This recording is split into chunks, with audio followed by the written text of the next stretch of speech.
Hey everyone, welcome back to Gun Totin' Minnesotan. Today I have a product sent out to the channel by UUQ. This is their Leopard Speed 1 to 10 by 24 second focal plane. You got a shot of the reticle there, a little bit of the body. It does come with rings and exposed turrets. We'll take a look inside the box at some of the features.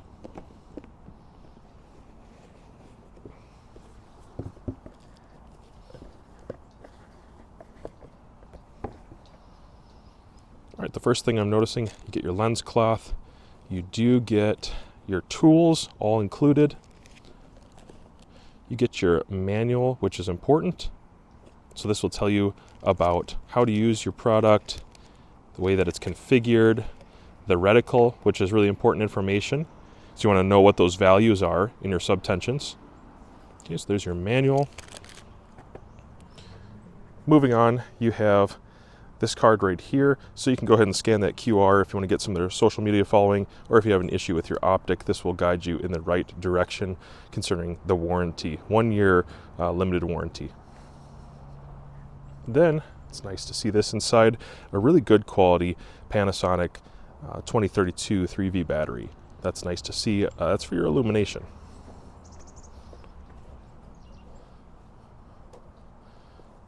Then you have some ring adapters in here. Whether you need them or not, we'll find out in a second, but there's some in there in case you do with whatever you decide to put inside these rings. So there's a look at the rings. They are a cantilever style, and they do have one Picatinny slot on the bottom, it looks like there, to retain it, keep it from sliding on any Picatinny surface.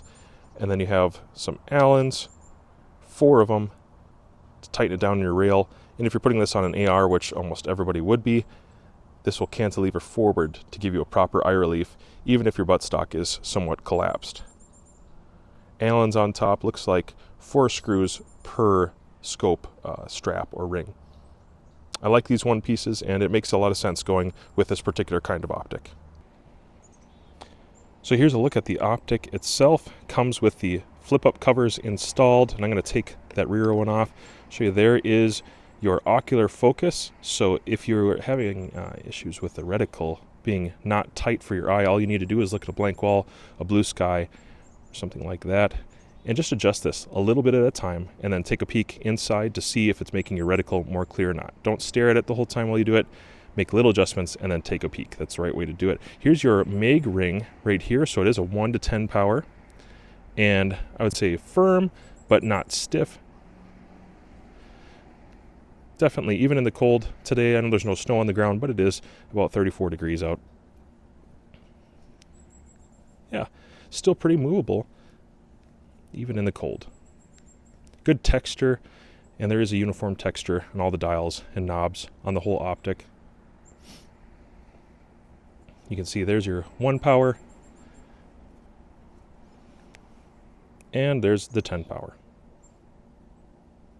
Numerically, the indicators are clear. They're large enough, shouldn't have issues seeing those when behind the gun.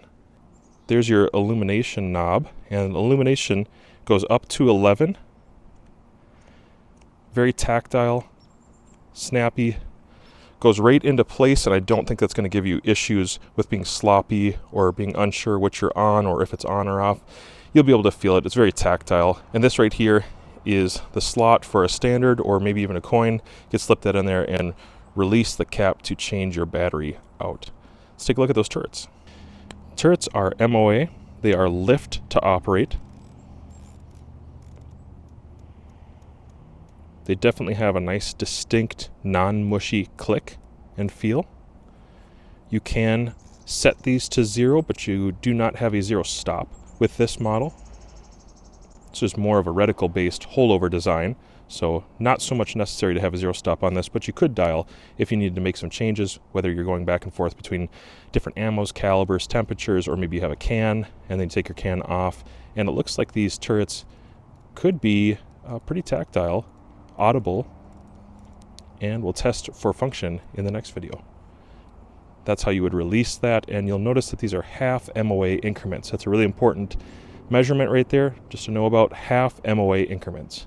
Windage is the same. It's going to be a lift to operate.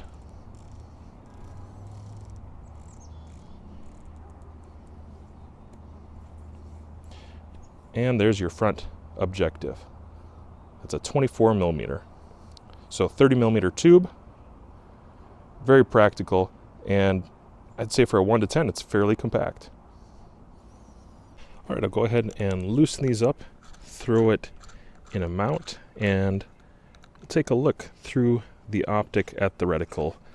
Talk a little bit about that. All right, let's go ahead and zoom in on that reticle just a little bit and focus on that for a moment. So here's the reticle. You can see that there are a few holdover lines and then some chevrons thrown in at the bottom, some lateral markings. There's a half donut there, and this is on 1 power, guys. So that's your field of view at 1 power. You can see where distortion begins and ends. You can see that the center dot is big enough, definitely big enough.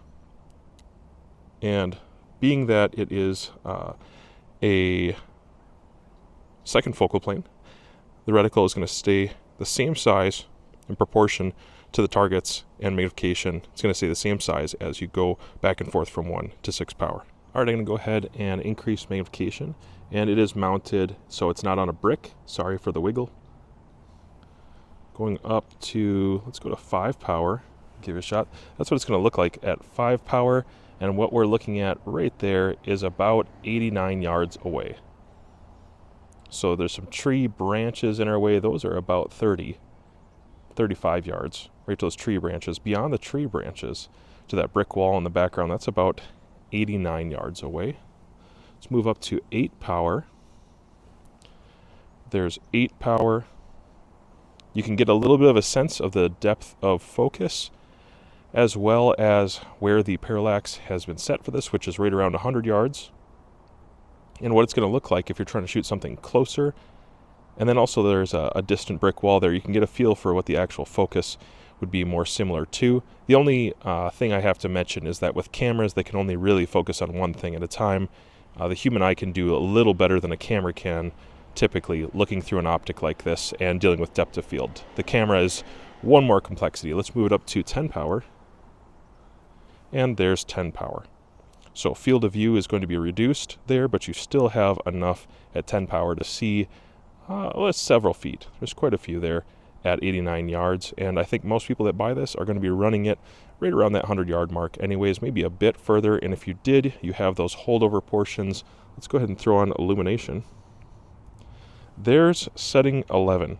So setting 11, I'm trying to give you an idea of what the contrast is like on a sunny day with some actual vegetation in the background and some brown coloration, and not a typical white target or a steel plate, but rather some real world scenarios. So this is something that you would actually be seeing in the real world. You have tree branches, you have brown, you have some grays, dark colors, and the contrast is decent. I would say it's not desert bright, but it's a normal illumination day bright.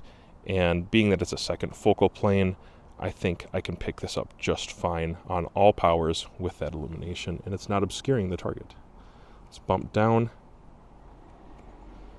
Going through the range, I start to lose it on a sunny day right around 6 or 7.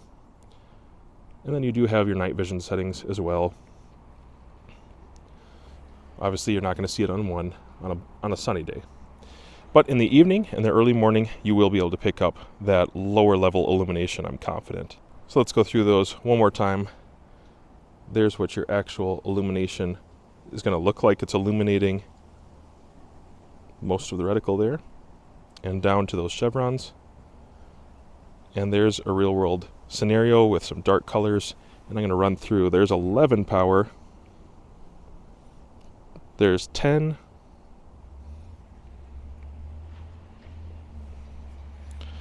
There's 7 on a sunny day.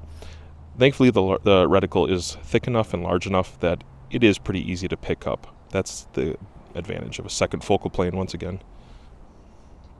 Night vision settings will be too difficult. And back to off, and that is again 10 power. Let's back it down to 1 power.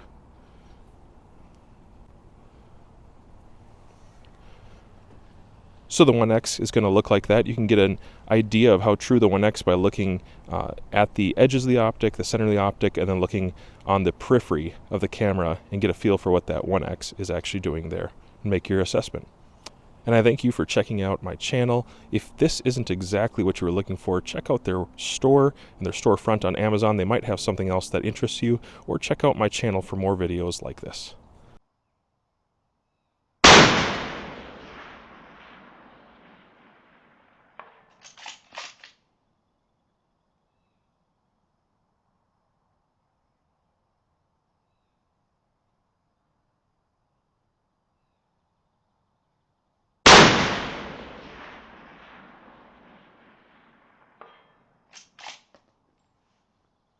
Last one.